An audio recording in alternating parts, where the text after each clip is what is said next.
خمر معالي الوزير، فاتورة مش عارف وزير هنا وزير التجارة، فاتورة استيراد الخمر 61 مليون دولار أورو. عندنا 189 مصنع تاع خمر وما زدتولهمش، ما فهمتش المواطن تزيد عليه السكر. سي با نورمال معالي الوزير، راه زيد في الخمور تجي عليكم ما كاش اللي يهضر معاك، والله ما كاش. حنا نرفعوا يدينا، حنا الولا نرفعوا يدينا. الكلمة إلى السيد وزير الداخلية والجماعات المحلية للتعقيب. هو الكل يعلم أن الجزائر مستهدفة من قبل خاصة الجار الغرب، مع الأسف الجار السوء.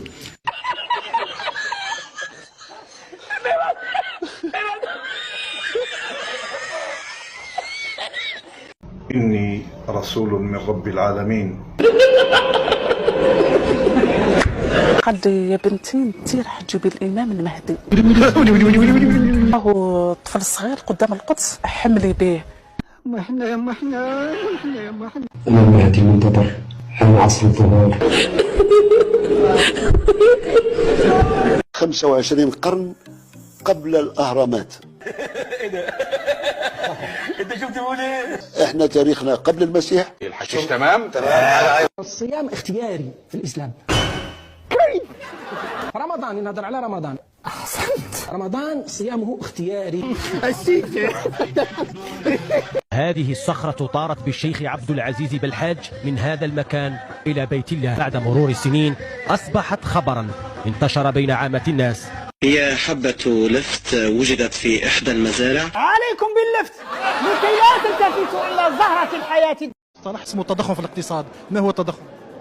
نظن باللي على باين على التضخم حاجة كي تكون ضخمة. نعم. التضخم هذه هي. ما هو التضخم؟ التضخم هو 5.8%. هذا هو مصطلح في الاقتصاد يعيط له التضخم. ما هو التضخم؟ نعم. ما هو التضخم؟ التضخم في الاقتصاد هو على كل شيء اللي راك شايفه، ونتمنى ان شاء الله ان السيد وزير الاول وكل طاقم الوزاري ياخذ بعين الاعتبار الشيء اللي هو التضخم. التضخم هو طلع. يعني الوضعية المالية تاع البلاد صعيبة، قادرين يعني نروحوا لحاجة اسمها التضخم.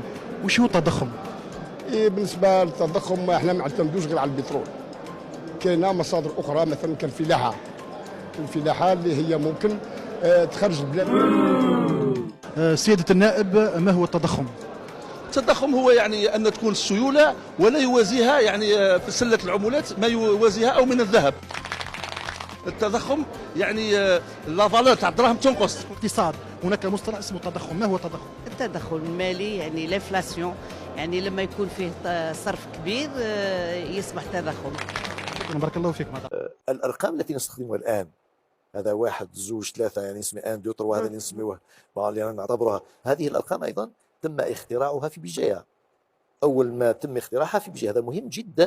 الآن كل العالم يستخدمها، مخترعة في بجاية وأخذها من بجاية ليوناردو. في أي وقت؟ القرن العاشر، القرن 11، وأخذها ليوناردو فيبوناتشي إلى إيطاليا في القرن 13، ومن أوروبا انتشرت في كل أنحاء العالم. الآن أصبحت تستخدم. وهؤلاء الكتاب هم من اخترعوا هذه الرسوم، كانوا يسميوها حروف الغبار أو ألقاب الغبار. أو ألقاب الغبار. الرموز المغربية الغبارية يعود أول ظهور لها إلى بلاد المغرب في شمال إفريقيا، ولم تكن تسمى حينها بالأرقام العربية، بل كانت تسمى بالأرقام الغبارية، حيث تم تصميم هذه الأرقام بالمغرب الأقصى بفكرة إعطاء كل رقم رمز بعدد الزوايا التي يرمز لها الرقم. 1 زاوية واحدة، 2 زاويتان.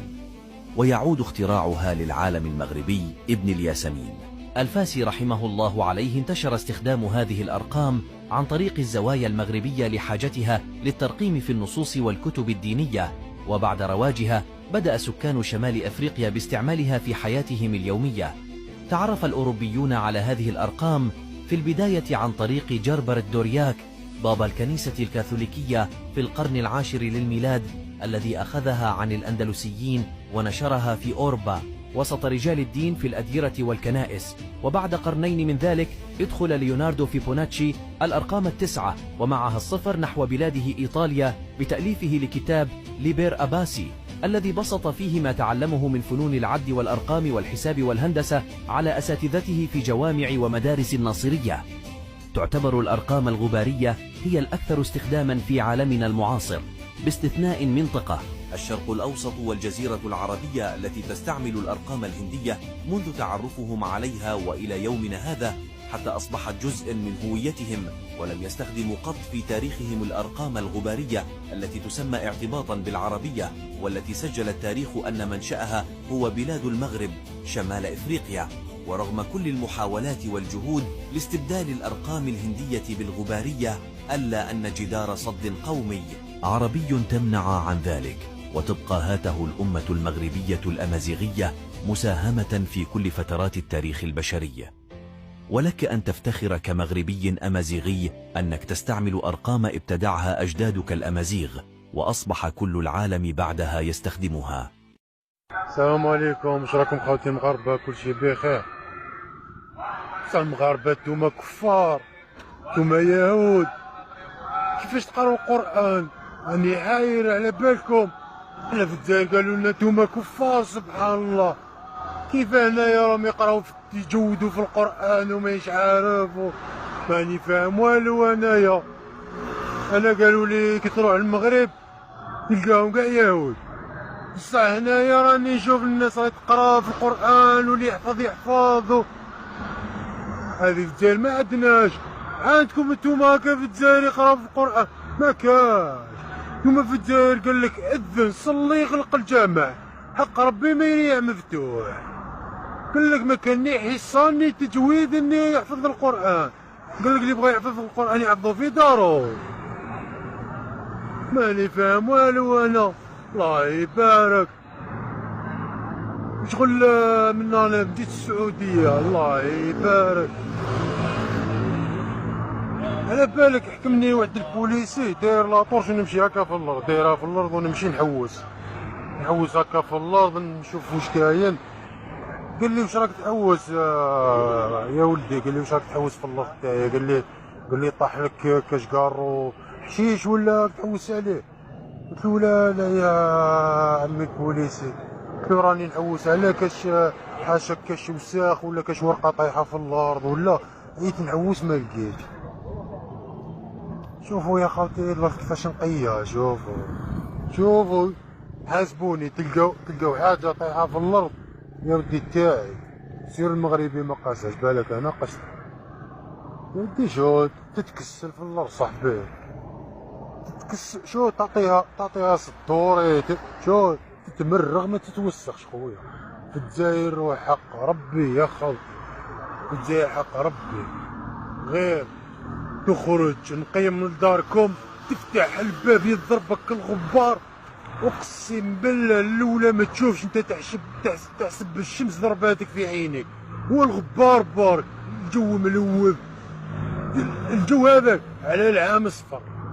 شوفوا هنا ما شاء الله، شوفوا تو ما عندكم فيلو تاع سبورا يا ودي، ما عندكم والو.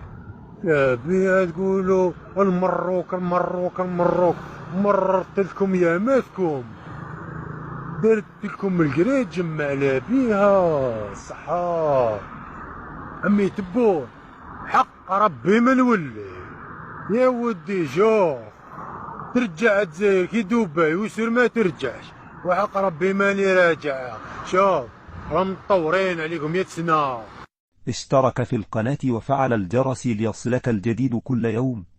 قناة لنشر زريبة الكراغلة نوصلتها كبرانات لكوش وحماقاتهم.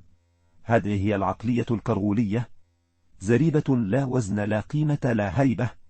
تفاعلوا معنا في القناة وشكرا، وانتظروا كل يوم الجديد.